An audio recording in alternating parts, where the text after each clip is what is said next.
Hello, welcome to the Sideboard here at the StarCityGames.com Standard Open in Atlanta, part of the SCG Tour, brought to you by Ultimate Guard. I'm Nick Miller alongside Invitational Champion Caleb Scherer. How you doing? Hey, doing pretty well. Now, when I think about the standard bannings and the Wednesday shakeup that we had this week, I figured a lot of people would be affected by that. You were not affected by that. You had been jamming this mono black deck all week. Yeah, pretty much ever since Tom posted the article, I was like, oh, that seems like a really interesting take, because I'd been meddling with some zombie synergies and didn't really get anywhere. So, wanted to kind of see what depth there was to it, and there's a lot of play to the deck. Losing no equity with the time and card commitment that a lot of the Saheeli players kind of underwent, I feel like has to be a huge advantage to you and kind of like the Mardu players that knew what deck they were going to be on. You get to just put all your time, all your resources, and they're all still relevant for the most part.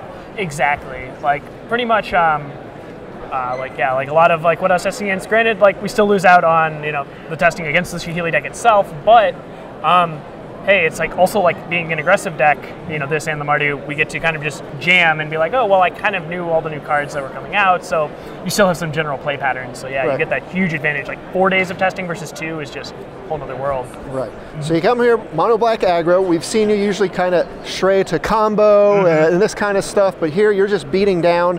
But we've been talking a little bit in between matches, and you've said this deck hasn't really played like a traditional kind of swarm aggro deck. You kind of have this grindy element to it as well.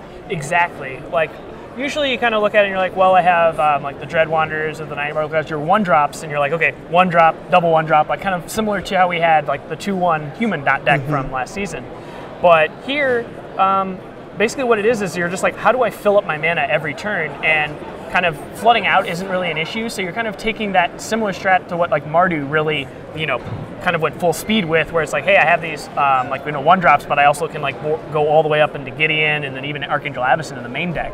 So here it's, instead of playing big 4 and 5 drops, we still get to leverage having very few lands, but we have sinks. For instance, we have Ballistas or the second half of Never Return, things like that. So you really get to kind of be like, well, I'm going to 3U, 3U, 3U, and kind of 1-for-1 across the board.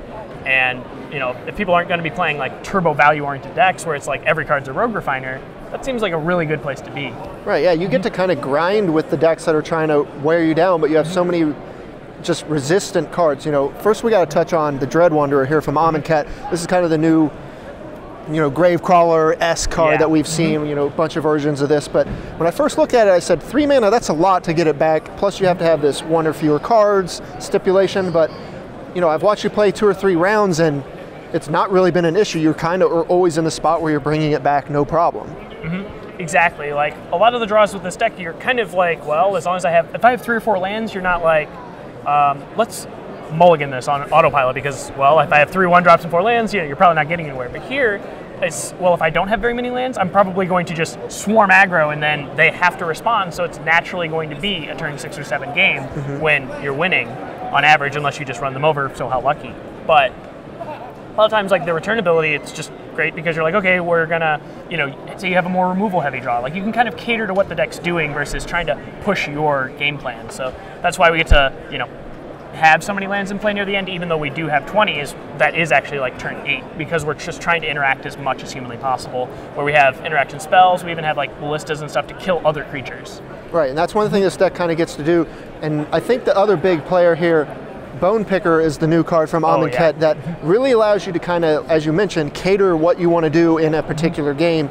This card allows you to do things like double spell with a removal spell and just all kinds of things. How good has this card been? That card has just been amazing as far as being able to do those double spell turns. It's not the card that you're just sitting there, well, I have my 3-2, kind of like with Delver, where we're he's going the distance. Here, it's Bone Picker does either 3 to 6 damage or can make a Glorybringer have to exert to kill it first, etc. You get to leverage a lot of time.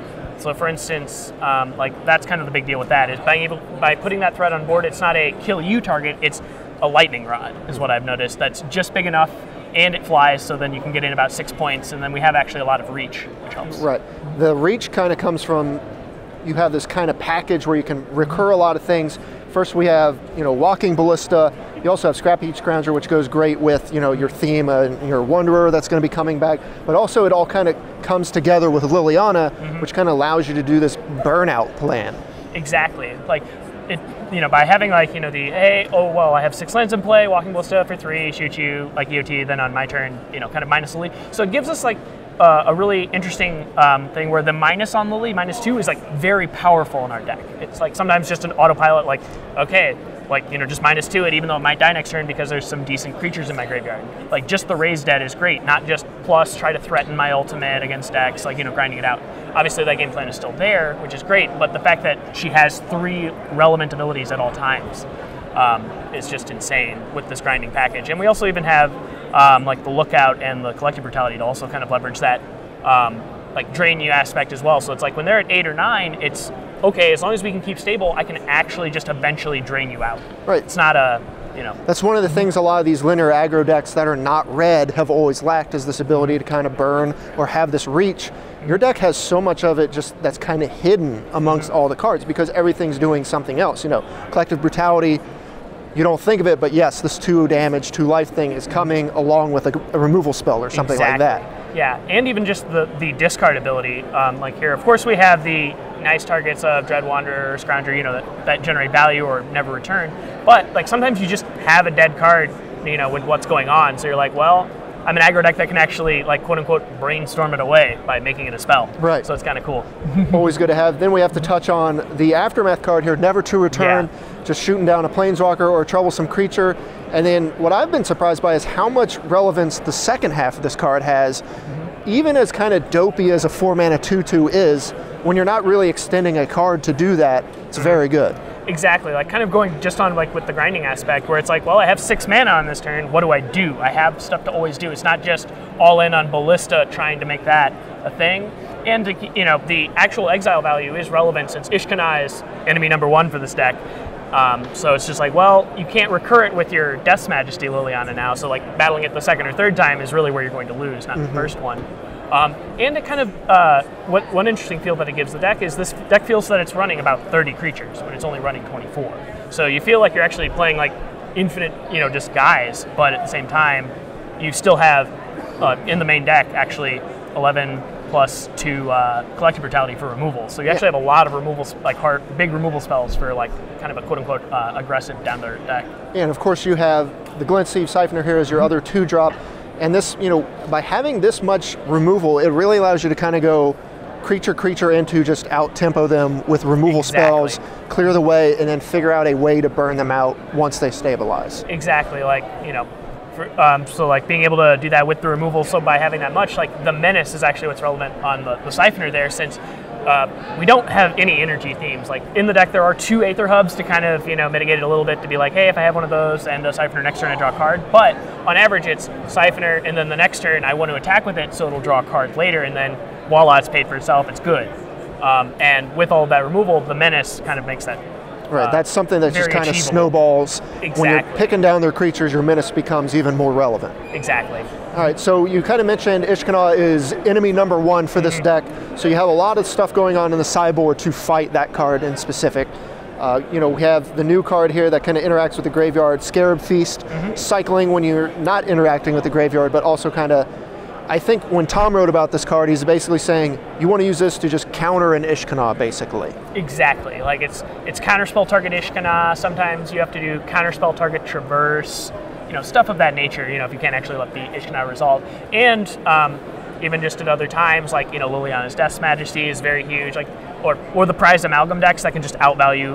So it gains the other value as well, and just the cycling. It's in this deck, since we are grinding, we're not well, I need to always expend my mana to cast creatures, infinite creatures. You're going to always have time to cycle it. So that's one thing that, in gameplay, you actually have a lot of decisions with it. It's not very autopilot-y as far as that card's concerned. Then you have a kind of discard suite here that also helps fight Ishkanah. All these just kind of have splash damage for Ishkanah. So you have Transgress here, but you also have Harsh Scrutiny, which is a card that has not seen a ton of play, but seems pretty good when you're, only looking to take care of Ishkanah. Exactly. Against a lot of the Ishkanah decks, we have so much removal, but a lot of it's like quote unquote dead, just because they don't really run very many creatures besides the Ishkanah that we actually care about. So we have like Fatal Pushes and Grasp to kind of chuck, quote unquote. So like we have Transgress and then Harsh Scrutiny, because also even though it's a discard spell, it does actually do work later in the game. Since we're grindy, Scry 1's great. Like, how many times were you like, man, I drew that Temple back in Thera Standard, and it was, that's what actually made the difference in the game, was that Scry. So it still has that utility. You have an extra Liliana when you really want to continue that effect. And then this is the other kind of point of contention. Gifted Aetherborn, here you have 4 copies on the sideboard. A lot of people try to build this deck with the Aetherborn in the main deck. You kind of chose to put it in the sideboard, and you do it for a pretty interesting reason, kind of swapping it with one of your other creatures. Exactly, yeah. Like, pretty much what it is a lot of people just don't like Glint-Sleeve Siphoner, so, Gifted Aetherborn, it's a great card, but what I was thinking about, like, for game 1, I just wanted to kind of plow through in general, since I didn't know exactly what to expect in this field, being week 1. I want to just have something that can kill you, and also it generates value versus like control decks or something like that. So if I'm trying to grind and I have no idea what's up, a nice 2/1. But post board, they're also going to bring in more Magma Sprays, etc., which the Gifted Aetherborn is great against. And it has Death Touch, so if we have a Constrictor deck, anytime we want to be slightly more defensive, even though we can be aggro, we can just swap it out. It's like, well, would I rather draw a card later and deal 2, or do I need to like kind of buff my life total and dodge the 2 damage effects? Okay. Well, you're off to a pretty hot 5-0 start here. You took care of this round in like 5 or 6 minutes. The most aggressive I think your deck could play out, it kind of did. Pretty much. All right, where do you see this deck going? And, feels great so far, I have to imagine. What do you expect the rest of the day in the tournament? Kind of, what are you looking to play? What are you kind of looking to dodge? That kind of stuff. Of course, I'd love to dodge the kind of hardcore Ishkanah, like very like controlling Delirium decks.